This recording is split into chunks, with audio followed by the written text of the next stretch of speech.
نحمده ونصلي على رسوله الكريم اما بعد فاعوذ بالله من الشیطان الرجیم بسم اللہ الرحمن الرحیم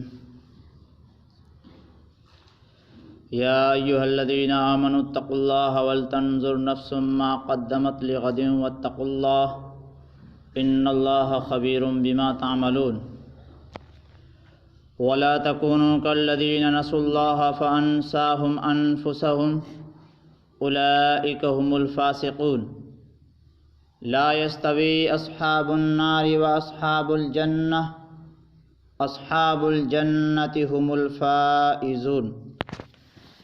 درود شریف پڑھو. اللهم صل على سيدنا ومولانا محمد وعلى آل سيدنا ومولانا محمد وبارك وسلم.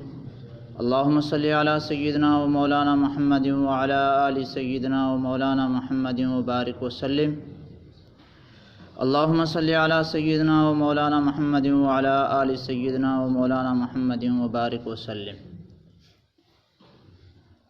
مقصد زندگی اللہ کی بندگی، مقصد حیات اللہ کی یاد ہے. نہ ہم اس دنیا میں اپنی مرضی سے آئے اور نہ اپنی مرضی سے جائیں گے. اللہ نے حکم فرمایا تو ہم آ گئے، اور جب اللہ کا حکم ہوگا تو ہم چلے جائیں گے. تو عقل مندی اور سمجھداری کا تقاضا یہ ہے کہ اس درمیان جو یہ زندگی گزر رہی ہے یہ بھی مرضی کی زندگی نہیں ہونی چاہیے، اللہ اور اللہ کے رسول صلی اللہ علیہ وسلم کے حکم کے مطابق گزرنی چاہیے. میرے عزیز بھائیو، میں نے ابھی آپ حضرات کے سامنے چند آیتیں پڑھی ہے قرآن کریم کی. اللہ تبارک و تعالیٰ فرماتے ہیں یا ایھا الذین آمنوا اتقوا اللہ، اے ایمان والو اللہ سے ڈرو. ولتنظر نفس ما قدمت لغد، اور ہر انسان یہ دیکھے کہ کل کے لیے وہ کیا بھیج رہا ہے. یعنی یہ دنیا کی جو زندگی ہے یہ بہت مختصر اور چھوٹی سی زندگی ہے.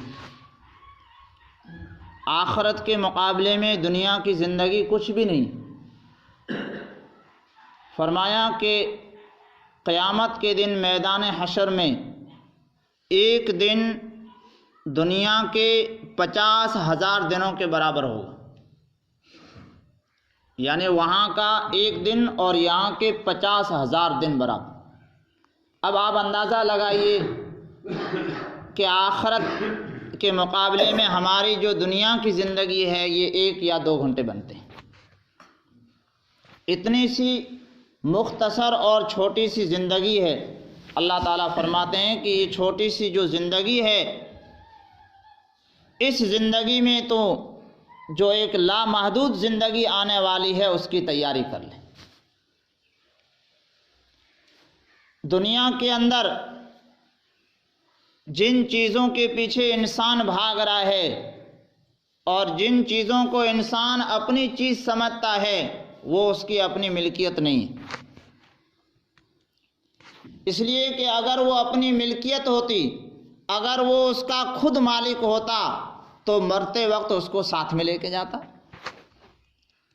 انسان نے بہترین عمارت بنائی، بہترین گھر بنایا جس میں وہ زندگی بسر کر رہا ہے، اگر وہ اس کا مالک ہے تو مرتے وقت اس کو ساتھ لے کے چلا جائے.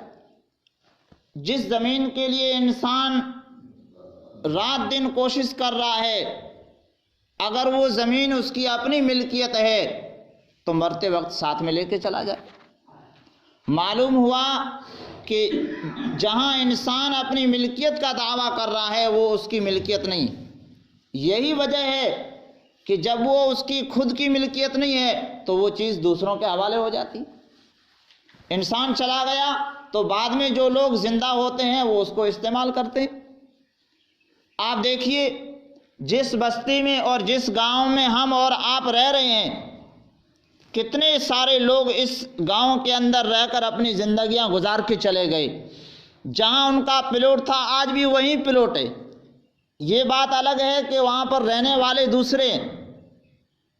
جس زمین کو وہ جوتتے تھے اور کھیتی کیا کرتے تھے آج بھی زمین وہی ہے کھیتی کرنے والے اور ہل چلانے والے دوسرے. معلوم ہوا کہ وہ اس کی اپنی ملکیت نہیں تھی. اگر ملکیت ہوتی تو وہ ساتھ میں لے کے چلا جاتا. دنیا یہ ایک مسافر خانہ ہے. یہاں پر کئی آتے ہیں اور کئی جاتے ہیں. جیسے ہم نے دیکھا ریلوے اسٹیشن پر کروڑوں کی تعداد میں ہمارے بھارت میں لوگ روزانہ سفر کرتے ہیں ریل سے. 3 کروڑ سے زیادہ لوگ. تو زیادہ سے زیادہ انسان 1 گھنٹہ رکتا ہے، اور اگر گاڑی لیٹ ہو جاوے تو 2 گھنٹے. تو ایک مسافر آ رہا ہے اور ایک جا رہا ہے، بس رات دن 24 گھنٹے یہی مشغلہ ہے. یہی حال اس دنیا کا ہے کہ اس دنیا میں ایک انسان آ رہا ہے تو دوسرا جا رہا ہے. فرمایا کہ روزانہ 25 لاکھ لوگ دنیا سے چلے جاتے ہیں، یعنی ان کا انتقال ہو جاتا ہے، اور 25 لاکھ سے کچھ زیادہ لوگ اس دنیا میں آ رہے ہیں بچوں کی شکل میں. تو دنیا ایک مسافر خانہ ہے کہ ایک آ رہا ہے تو دوسرا جا رہا ہے. اللہ تبارک و تعالیٰ فرما رہے ہیں کہ کل جو آنے والا وقت ہے اس دنیا کی زندگی میں وہ کل کبھی نہیں آئے گا. ہماری اس زندگی میں وہ کل کبھی نہیں آئے گا. آپ دیکھیے آج جمعہ کا دن ہے، ہم کہہ رہے ہیں کہ بھئی کل جو ہے سنیچر ہے، لیکن جب سنیچر آئے گا تو وہ آج ہو جائے گا یا کل رہے گا؟ آج جمعہ کا دن آیا تو آج ہو گیا. کل جب سنیچر کا دن آئے گا تو وہ بھی آج ہو جائے گا. پھر ہم کہیں گے بھئی اتوار کل ہے، اتوار آیا تو وہ بھی آج ہو گیا. تو کل کہاں ہے؟ اس دنیا کی زندگی میں کل کبھی نہیں آئے گا. تو فرمایا کہ وہ کل کہاں ہے؟ فرمایا کہ مرنے کے بعد آنے والی جو زندگی ہے وہ کل ہے. یا ایھا الذین آمنوا اتقوا اللہ ولتنظر نفس ما قدمت لغد، کہ ہر انسان دیکھے کہ کل کے لیے وہ کیا بھیج رہا ہے، یعنی مرنے کے بعد آنے والی جو زندگی ہے وہ اس کا کل ہے. ہاں، اب یہ جو کل کا تصور ہے، کل کا جو خیال ہے، یہ صرف پوری مخلوق میں انسان کے دماغ ہی میں. دوسری جو مخلوق ہے، جتنی بھی جاندار مخلوق ہے، چرند ہے، پرند ہے، دوسرے جانور ہیں، جتنی بھی جاندار مخلوق ہے ان میں کل کا کوئی تصور نہیں. جانوروں کے یہاں مسئلہ یہ ہے کہ ان کا پیٹ بھر گیا، بس مسئلہ ختم. اب ان کو کل کی فکر نہیں ہے کہ کل کیا ہوگا، چارہ ملے گا یا نہیں ملے گا، کھانے کے لیے کچھ ملے گا یا نہیں ملے گا، اس سے ان کو کوئی لینا دینا نہیں. بلکہ آپ دیکھیے کہ ہم جو ہے اس بات کو آسانی سے جو ہے سمجھ سکتے ہیں کہ جانوروں کے آگے جو چارہ ڈالا جاتا ہے، جانور کا جب پیٹ بھر جاتا ہے تو بعض مرتبہ وہ جانور اس چارے کو گرا دیتا ہے. جیسے بکری ہوتی ہے، جب اس کا پیٹ بھر جائے گا، یا گائے ہے جب پیٹ بھر جائے گا تو وہ اس بات کی کوشش کرے گی کہ چارے کو نیچے گرا دے. کیوں؟ اس لیے کہ اس کے یہاں کل کا تصور نہیں ہے. یہ تصور نہیں ہے کہ اگر میں آج چارہ گرا رہی ہوں تو کل کیا کھاؤں گی، اس کا کوئی تصور نہیں. یہ صرف تصور اس انسان ہی کو دیا گیا ہے. اور یہ جو چارہ گرایا جاتا ہے اس کا ذکر قرآن کریم میں اللہ تعالیٰ نے خود فرمایا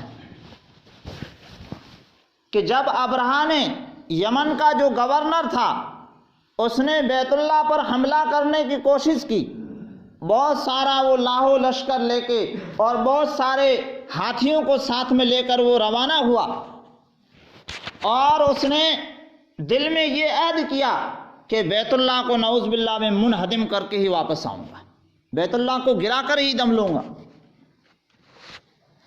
اب وہ روانہ ہوا. اللہ تبارک و تعالیٰ نے اس کے لیے ایسا انتظام کیا کہ دنیا میں پہلی مرتبہ آسمانی فوج نے اس پر جو ہے حملہ کیا.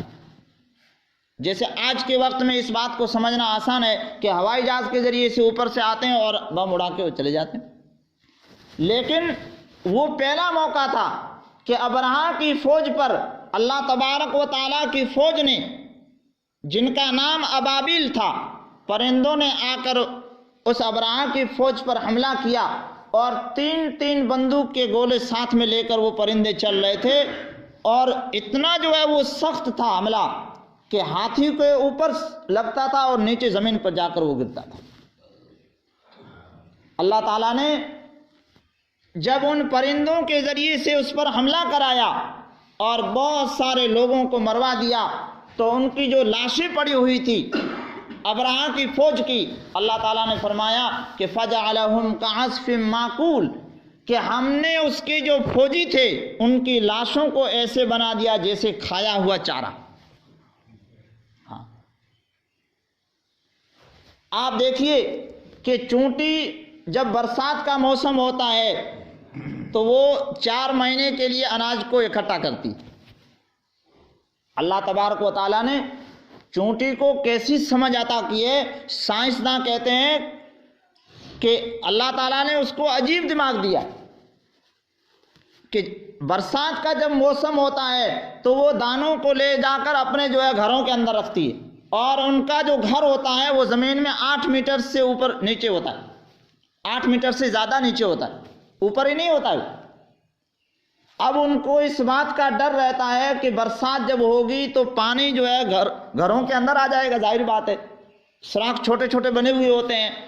تو چونٹیاں کیا کرتی ہے کہ اگر پانی اندر آ گیا تو جو دانے ہیں وہ زمین کے اندر اگ جائیں گے، تو وہ یہ ترتیب جو ہے نکالتی ہے، شکل یہ نکالتی ہے کہ دانے کے جو ہے 2 ٹکڑے کر دیتی۔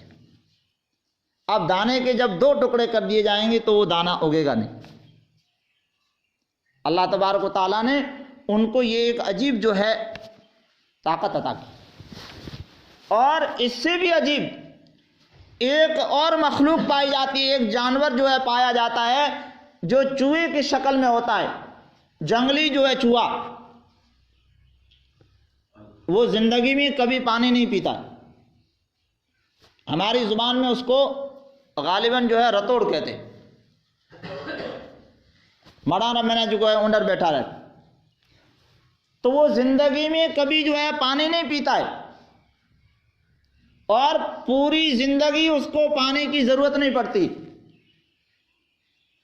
اللہ تبارک و تعالیٰ نے عجیب سسٹم بنایا اس کا، اگر ہم اس چوہے کو جو جنگلی چوہا ہے اگر ہم اس کو پانی باہر سے پلا دیں گے تو وہ مر جائے گا۔ اندر جو ہے ایسا آٹومیٹک سسٹم بنایا گیا ہے اس کے اندر، اس کے جسم کے اندر، کہ پوری زندگی اس کو ایسی مشینیں بنائی گئی ہے کہ پانی جو ہے پوری زندگی اس کو ملتا رہتا ہے، اندر ہی سے پانی کی ضرورتیں پوری ہوتی رہتی ہے اور پوری زندگی جو ہے وہ گزار کے چلا جاتا ہے۔ یہ اللہ تعالیٰ کی قدرتیں ہیں، اس کی قدرتوں کو وہی جانتا ہے، اگر انسان جو ہے اس کی قدرتوں پر سوچے گا تو پتہ چلے۔ میرے عزیز بھائیو، اس دنیا کے اندر انسان جو ہے کل کا تصور کرتے کرتے زندگی گزر جاتی ہے اور کچھ کر نہیں پاتا ہے۔ یہ جان اور مال جس کے پیچھے جو ہے ہم دوڑ رہے ہیں اور جس جان کو ہم اپنی جان سمجھ رہے ہیں، اللہ تعالیٰ فرماتے ہیں کہ یہ جان اور مال میں نے تم سے خرید لیا ہے۔ ان اللہ اشتری من المؤمنین انفسہم واموالہم بان لہم الجنہ، کہ اللہ تعالیٰ فرماتے ہیں کہ میں نے تم سے تمہاری جان کو اور تمہارے مال کو خرید لیا ہے، کس کے بدلے میں؟ کہ مرنے کے بعد میں تمہیں جو ہے جنت عطا کروں گا۔ تو یہ جان ہماری نہیں اور مال بھی ہمارا نہیں، پھر بھی جو ہے ہم مالک بنے بیٹھے۔ آپ دیکھیے، میں آپ کو ایک مثال سے سمجھاؤں۔ ایک آدمی دکان پر گیا، دکان پر جانے کے بعد اس کو بہترین جو ہے چپل پسند آ گئی۔ چپل پسند آنے کے بعد اس نے دکاندار سے کہا کہ بھئی یہ چپل کتنے کے ہیں؟ تو اس نے کہا کہ بھئی 500 روپے۔ اس نے کہا کہ بھئی لو 500 روپے۔ دکاندار نے اس سے 500 روپے لے لیے۔ لینے کے بعد اب وہ دکاندار اس کو چپل نہیں دے رہا ہے، جس نے پیسے دیے ہیں اس کو وہ چپل نہیں دے رہا۔ اب آپ بتلائیے کہ اس دکاندار کو ہم عقل مند کہیں گے یا بے وقوف کہیں گے؟ کہ بھئی پیسے بھی لے لیے اور چپل بھی نہیں دے رہا ہے، کیسا بے وقوف آدمی ہے۔ اچھا، اگر وہ آدمی یہ کہے کہ بھئی مجھے جو ہے، دکاندار یہ کہے مجھے چپل جو ہے بہت زیادہ پسند ہے، ایک جو ہے میں رکھ لیتا ہوں اور ایک تم لے کے چلے جاؤ، تو بھی سامنے پاس میں کھڑا آدمی کہے گا کہ بھئی بے وقوف آدمی ہے، ایک کو یہ لے جا کر کیا کرے گا؟ تو اسی طریقے سے اللہ تبارک و تعالیٰ نے ہم سے جان اور مال کو خرید لیا. اس نے جو ہے اس کی قیمت لگا لی کہ بھئی تم کو اس کے بدلے میں جنت ملے گی. پھر بھی جو ہے ہم اس دکاندار کی طرح ہیں کہ اس جان اور مال کے مالک ہم خود بنے بیٹھے. اس کا جو ہے اس کی قیمت بھی ہم نے لے لی کہ بھئی جنت تو چاہیے ہی ہر انسان کہ بھئی ہم مسلمان ہیں بس مر کے سیدھے جنت میں ہی جائیں گے. تو جنت جو ہے وہ قیمت بھی لے لی اور جان اور مال اس دکاندار کی طرح جو ہے چپل دینے کے لیے تیاری نہیں. تو ہم جو ہے عقل مند ہوئے یا بے وقوف ہوئے ہماری ہی نظر میں. تو اللہ تبارک و تعالیٰ نے یہ جو ہے جان دی ہے یہ اس لیے دی ہے کہ میرے بندے میری مرضی کے مطابق اس کو تو گزار کے آنا. اگر میری مرضی کے مطابق تو اس کو گزار کر آئے گا تو کل تجھے مرنے کے بعد جنت ملے گی، ورنہ جو ہے جنت کی امید بھی مت رکھ. ہاں اب حال ہمارا یہ ہے کہ جہاں چاہا تھوڑے وقت کے لیے نماز پڑھنے کے لیے آ گئے، جمعہ کے لیے آ گئے، تھوڑا جو ہے دین کا کام کر لیں گے اور جنت کے حقدار بن جائیں گے. اور پھر آگے چل کر جہاں جو ہے دوسرا کام آئے گا وہاں پر دین کو جو ہے پیٹھ کے پیچھے ڈال دیں گے. کیوں؟ اس لیے کہ ابھی جو ہے اس دل میں ایمان جو ہے نہیں آیا ہے، کامل ایمان نہیں آیا ہے. جب کامل ایمان آئے گا تو اجالا ہوگا. پھر جب اجالا ہوگا تو پھر انسان اپنی زندگی کو اللہ اور اللہ کے رسول صلی اللہ علیہ وسلم کے حکم کے مطابق جو ہے گزار دے گا. اپنی مرضی نہیں چلائے گا، پھر اللہ کی مرضی چلائے گا. آج اگر ہم سے نیکیاں نہیں ہو رہی ہے، اگر ہم اپنی مرضی چلا رہے ہیں، کیسی مرضی چلاتے ہیں؟ دیکھیے شادی کا موقع آئے گا تو ہم اپنی مرضی چلائیں گے. کبھی گانا تو کبھی ایک مرتبہ جو خوشی رو موقع ہے گیت گائے شروع. اب اللہ کا حکم ایک طرف پڑا ہے، نماز پڑھنے کے لیے آ گئے، تھوڑا جو ہے کر لیا کہ جنت کے حقدار بن جائیں گے، اور جب دوسرا موقع آیا تو وہاں پر اپنی مرضی چلائیں گے. کسی آدمی کا انتقال ہوا تو اس کے پیچھے خرچہ کرنا ہے تو اپنی مرضی چلائیں گے. اب یہ جو ہم اپنی مرضی چلا رہے ہیں کیوں چلا رہے ہیں؟ اس لیے کہ ابھی اس دل میں کامل ایمان نہیں آیا ہے. جب لائٹ جو ہے فل پاور نہیں ہوگی تو بلب جو ہے پورا نہیں جلے گا، اور ہم کہتے ہیں کہ بھائی بھی لائٹ ڈم. اگر ہم پورے طریقے سے اگر دین پر نہیں چل رہے ہیں اس کا مطلب یہ کہ ایمان کا جو بلب ہے اس میں ابھی ایمان کی کامل روشنی نہیں آئی ہے. جب روشنی نہیں آئی ہے تو پھر جو ہے حالات ایسے بنتے رہے. اس لیے میرے عزیز بھائیو ہمیں جو ہے یہ بات سمجھنے کی ضرورت ہے. اللہ تعالیٰ فرما رہے ہیں کہ وَلَا تَكُونُوا كَالَّذِينَ نَسُوا اللَّهَ فَأَنسَاهُمْ أَنفُسَهُمْ کہ ایمان والوں میں تم سے یہ امید نہیں رکھتا کہ بھئی تم جو ہے پہلے لوگوں کی طرح بن جاؤ گے. کون پہلے لوگ؟ جنہوں نے اللہ تعالیٰ کو بھلا دیا تھا. ایمان والوں کو ڈائریکٹ نہیں یہ کہا جا رہا کہ بھئی تم جو ہے بھول جاؤ گے، ایسا نہیں کہ تم، اللہ تعالیٰ فرما رہے ہیں کہ مجھے امید ہے کہ تم ان لوگوں کی طرح نہیں بنو گے کہ جن لوگوں نے پہلے اللہ تعالیٰ کو بھلا دیا تھا. جیسے ایک ماں کا بچہ ہوتا ہے، ماں کو اس سے پیار ہوتا ہے. اب بچہ جب اگر بھٹک جائے، کچھ اگر اس کی غلط عادتیں ہو جائے تو ماں کہتی ہے کہ بھئی میرا بچہ جو ہے بہت اچھا ہے، لیکن غلط جو ہے راستے پر چلنے کی وجہ سے وہ غلط ہو گیا ہے. اب ماں کہتی ہے بیٹا میں تم سے یہ کہتی ہوں کہ بھئی تم فلاں فلاں جو بچے ہیں ان کے ساتھ میں مت گھومنا، اس لیے کہ وہ تمہیں جو ہے غلط راستے پر لے جائیں گے. اللہ تعالیٰ اسی طریقے سے جیسے ماں اپنے بچے کو پیار سے سمجھاتی ہے، اللہ تعالیٰ اپنے بندوں کو سمجھا رہے ہیں کہ میرے بندو مجھے جو ہے اس بات کی امید ہے کہ تم جو ہے پہلے لوگوں کی طرح نہیں بنو گے، لیکن تم سے میں یہ کہنا چاہتا ہوں کہ پہلے لوگوں کی طرح مت بننا. اگر پہلے لوگوں کی طرح بنو گے تو پھر تمہارا بھی وہی حال ہوگا جو پہلے لوگوں کا ہوگا. جیسے قوم لوط کو برباد کر دیا گیا، قوم نوح کو برباد کر دیا گیا، قوم صالح کو برباد کر دیا گیا، فرعون کی جو قوم تھی اس کو جو ہے ہلاک کر دیا گیا، برباد کر دیا گیا. اور شداد جو تھا اس نے دنیا کے اندر جو ہے جنت بنائی دی، اللہ تبارک و تعالیٰ نے اس کو بھی دنیا کے اندر تباہ و برباد کر دیا. اللہ تعالیٰ فرما رہے ہیں کہ تم جو ہے ان لوگوں کی طرح مت بن جانا. اگر تم ان لوگوں کی طرح بن گئے اور تم نے بھی، انہوں نے اپنی اس زندگی میں من مرضی چلائی تھی، اگر تم نے بھی چلائی تو تمہارا بھی وہی حشر اور وہی حال ہوگا جو پہلی قوموں کا ہوا تھا۔ اللہ تبارک و تعالی ہمیں اس زندگی کو اللہ اور اللہ کے رسول صلی اللہ علیہ وسلم کے حکم کے مطابق گزارنے کی توفیق عطا فرمائے۔ وآخر دعوانا